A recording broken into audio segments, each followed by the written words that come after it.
Good afternoon, YouTube. FazBearLogin53 here, and today this isn't really a product review, but if you remembered from a while ago, I got a Walthers A unit and B unit F7 for a self-bought Christmas present.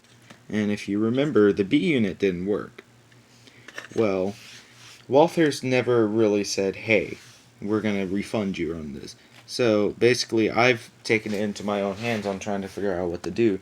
And I decided a few months ago that I was going to convert the B unit into a dummy unit.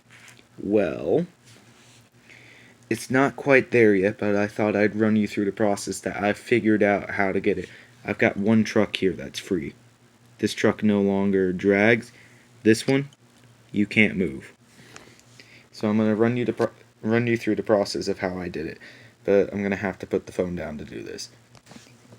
Alright, first step is to remove the cover off the truck. Now, I'm going to go ahead and get these wheel sets out. No, I'm not. Never mind. Okay, I guess the next step is you need to do, let me get a light in here. 1 second, let me grab my work light. Okay, now that we have a work light on this, you can't really see this that well, unfortunately, because of the camera quality.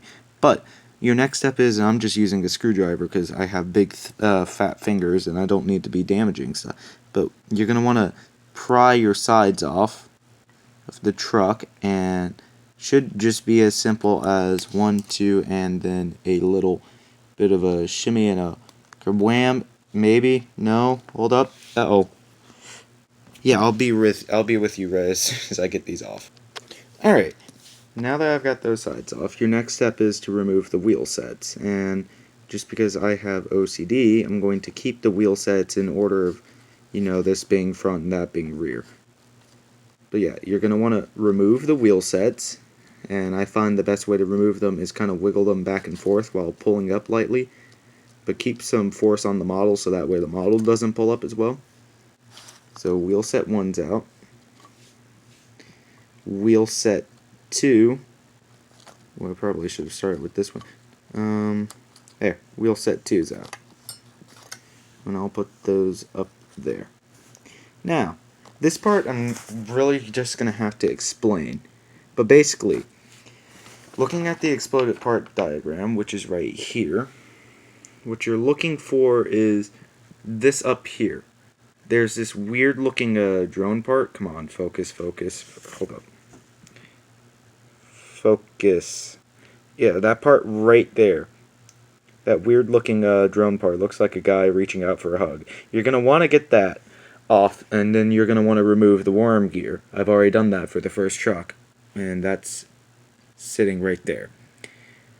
But yeah, the best way I found to remove this is, since it's clipped onto the truck, to get it off of the other truck, I took 2 screwdrivers and I pried them on the side of the truck there. And I know that sounds bad, but it works. So I'm gonna get that off, and I'll show you what I mean by prying it off.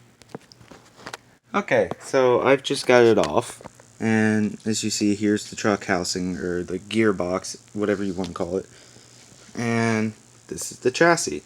Now, I'm going to move the chassis over here and down here, and it's going to do a little shimmy sham. This is that weird drone piece, and it's the housing for the worm gear. Just dump the worm gear out, and there you go. So what you want to do now is you want to take the gearbox again, thread the wires back through, and clip this back on to secure the gearbox. I'll do that, and I'll get right back with you.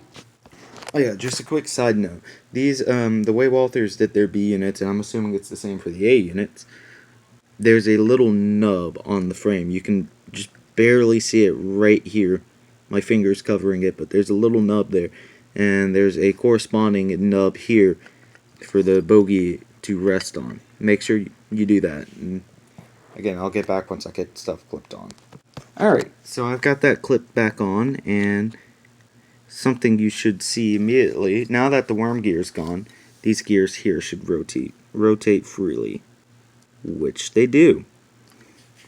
So it's pretty much simple reverse operations now. Just put the wheel sets in, then put the truck sides on, and pop the cover back on, and there you go. You have a freed up bogey, and 2 of those equals a dummy.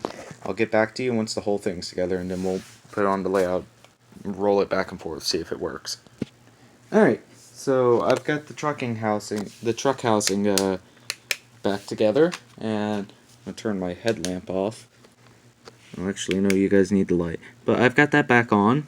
These wheels now move freely. So, before we put the shell on, I just wanted to show you guys what all came out of this locomotive. We've lost the 2 worm gears assemblies, which I don't care about. Got a DCC board that's probably fried. That's what caused most of these issues. My speaker for the DCC board, and then the motor. I don't know what I'll do with these parts. I'll probably end up putting them back in the packaging, you know, this stuff for a bit. But yeah, we're gonna real quickly just pop this on the track as is, and then we'll worry about putting the shell on to see if it works. Alright, well, I just tested it on my own, and it works pretty well. Not even pushing it that far, or that hard. Look how well it rolls. Yeah, so I guess I can say this was successful. I'll come back one last time, and we'll see it with the shell on. Alright, shell's on, and we'll pop her onto the track real quick.